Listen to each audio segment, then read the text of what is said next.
From the Mount Washington Radio Group online newsroom, I'm Gare McKenzie.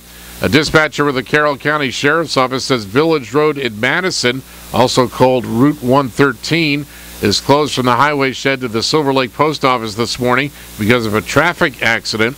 The road's expected to be closed for an extended period of time. An organizer of a public forum tonight in Conway to discuss underage drinking says it will provide an opportunity for the community to come together, get good information, and rally. Jennifer Selfridge of the Carroll County Coalition for Public Health says New Hampshire ranks second in the country for alcohol use among 12 to 20-year-olds, and youth surveys conducted in Carroll County last year showed nearly 40% of responding students had at least one drink of alcohol in the previous month, and nearly a quarter said they engaged in binge drinking. That means they had 5 or more drinks in a row within a couple of hours.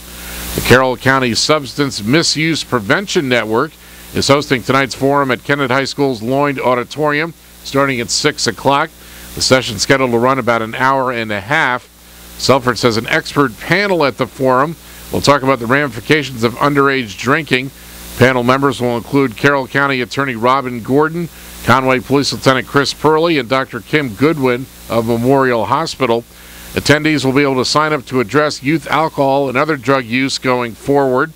The Carroll County Coalition for Public Health was established in 2009 and is dedicated to promoting the health and wellness of citizens in the region. Conway's Technology Village is hosting the 7th annual Mount Washington Valley Regional Science and Technology Fair today.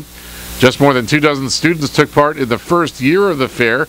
Now it's billed as the largest science fair in New Hampshire history, featuring more than 600 student exhibitors of 7th to 12th graders attending schools in the Valley area.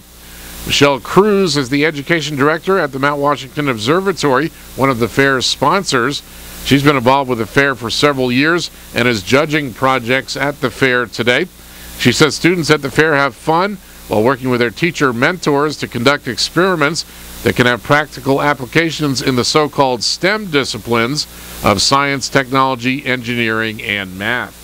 There are times where students, they're doing their science projects or might think science is something that's not what they want to be involved in. And then they'll find a project that they really enjoy doing. A few years ago, students did a science project on their skateboard, and they basically took different materials for these boards and tested them in different types of weather to see which performed the best. And it was amazing to see that they took something they enjoyed so much and realized the science in it.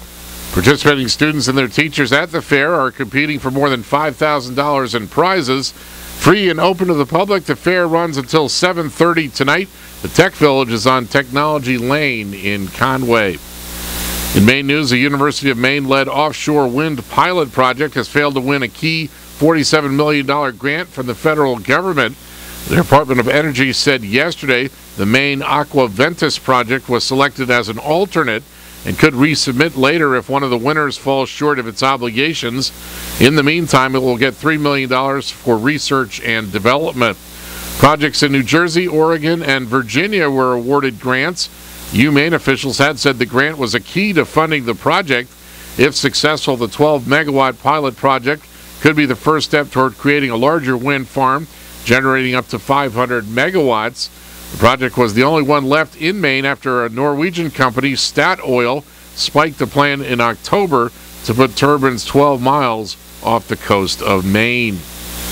In sports, the New Hampshire Fisher Cats took 2 of 3 games from the Binghamton Mets in a series in Manchester, losing the third and final game yesterday morning, 6-0. The Sea Dogs return home to Hadlock Field this afternoon after losing 8-3 yesterday to the Reading Fightin' Phils in Pennsylvania. The Boston Red Sox swept the Cincinnati Reds, or beat the Cincinnati Reds 4-3 last night for a sweep of that 2-game interleague series. And Game 4 is tonight in Montreal. The Canadiens lead the Boston Bruins 2-1 in their best-of-7 series NHL playoff. In the weather today, mostly sunny, highs in the upper 60s with light winds.